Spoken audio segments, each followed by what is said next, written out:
cooperation in the joint and efficient management and sustainability utilization of natural resources, and to ensure sustainable utilization of natural resources like lakes, wetlands, and other aquatic and terrestrial ecosystem. And whereas under Article 93 and 94 of the treaty, partner states commit to promote the coordination and harmonization of their maritime transport policies and establish a common maritime transport policy, and to harmonize their inland waterways transport policies and adapt, harmonize, and simplify rules, regulation, and administrative procedure governing waterways transport on their common navigable inland waterways. Aware that the community is richly and naturally endowed with water bodies, including lakes such as Lake Victoria and Lake Tanganyika, rivers such as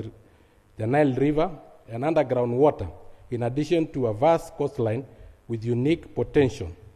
and opportunities and resources for economic exploitation in fisheries, aquaculture, tourism, transport, port, coastal mining, and energy. Recognizing that these resources which are existing naturally in the community are potential drivers of national and regional economic development, as their efficient utilization can easily facilitate and promote sustainable development. Further aware that the community established the Lake Victoria Basin Commission as an institution of the community with mandate to coordinate maritime transport, safety and security, and prevention of marine pollution by vessels on Lake Victoria. Noting that although several legal and policy instruments have been adopted by the community for the development of the blue economy, including the tripartite agreement on inland waterway transport, the Protocol on Sustainable Development of Lake Victoria Basin,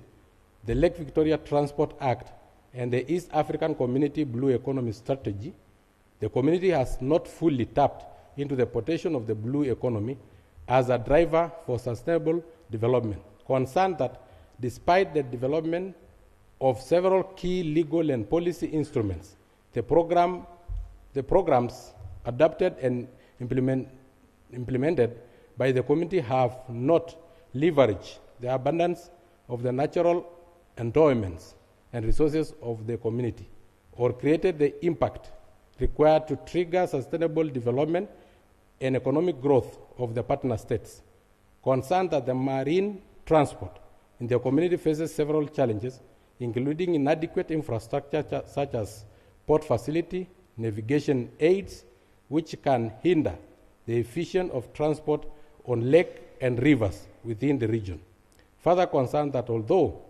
the Republic of Kenya and the United Republic of Tanzania have taken the lead in implementing measures to revive maritime transport by building and expanding ports and shipping facility to extend maritime reach and establishing national coast guard services and task force to oversee their territorial waters and resources. There is a need to strengthen coordination and collaboration mechanism to secure success in managing this valuable aquatic resource for sustainable development, and to link the existing water bodies to the East African transport corridors to facilitate trade and development. Convinced that Lake Victoria, Lake Tanganyika, River Nile, and other water bodies in the community provide a huge water mass for inland water transport that can be harnessed with appropriate ports and piers with docking facilities and experienced service providers to facilitate increased economic integration in the community. Further convinced that Lake Victoria, River Nile, Lake Tanganyika, and other water bodies in the community are vital for marine transport and the sustainable development of the blue economy, and can serve as essential transport routes within the region if connected to the recognized transport corridors through appropriate infrastructure development. Aware that under Article 49(2)(d) of the treaty, the Assembly may discuss any matter pertaining to the community and make recommendation to the Council of Ministers. Now, therefore, be it resolved by the Assembly as follows: that in accordance with Article 49(2)(d) of the treaty, the Assembly urged the Council of Ministers and the partner states to adopt and implement policies and programs that facilitate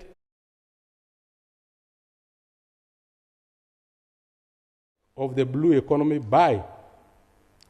A, promoting the linking and connecting all lakes and rivers in the community to the EAC transport corridors. B, facilitating, fast-tracking the building, operation, and maintaining of wagon vessels, ferries, boats, cruise ships to facilitate and promote maritime transport in the community. Engaging, that is C, engaging and involving the private sector investors in the provision of ports, infrastructure, and marine transport facilities within the community. Honorable Speaker, this motion is self-explanatory. EAC is an economic bloc that is strategically placed and sandwiched between two oceans. Are you justifying it now? Yes. Okay, justify it.